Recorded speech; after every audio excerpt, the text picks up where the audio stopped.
ভালো আছেন আপনারা? আলহামদুলিল্লাহ। বগুড়া আমরা যারা জাতীয়তাবাদী দল করি, আমাদের জন্য আলাদা একটা আবেগের জায়গা। আমাদের আদর্শের জন্য শহীদ রাষ্ট্রপতি জিয়াউর রহমানের জন্মভূমি,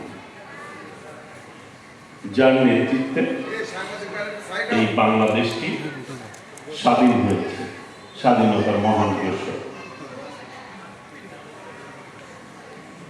এই মাটির সন্তান আমাদের বর্তমান প্রধানমন্ত্রী, বিএনপির চেয়ারম্যান মাননীয় প্রধানমন্ত্রী দেশনায়ক তারেক রহমান। এই এলাকার থেকে তিনি দীর্ঘদিন নেতৃত্ব দিয়েছেন, নির্বাচন করেছেন সাবেক প্রধানমন্ত্রী মরহুমা দেশনেত্রী বেগম খালেদা জিয়া, যার নেতৃত্বে বিএনপি একটি শক্তিশালী দল হিসাবে প্রতিষ্ঠিত হয়েছে।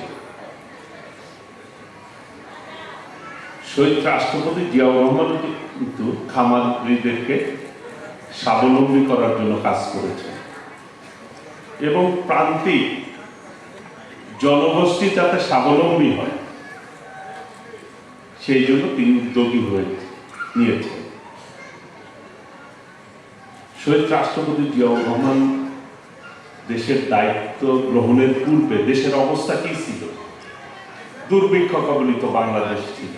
খুব অল্প সময়ে তার পলিসির মাধ্যমে তিনি কিন্তু খাদ্য স্বয়ংসম্পূর্ণ করতে সক্ষম হয়েছিলেন।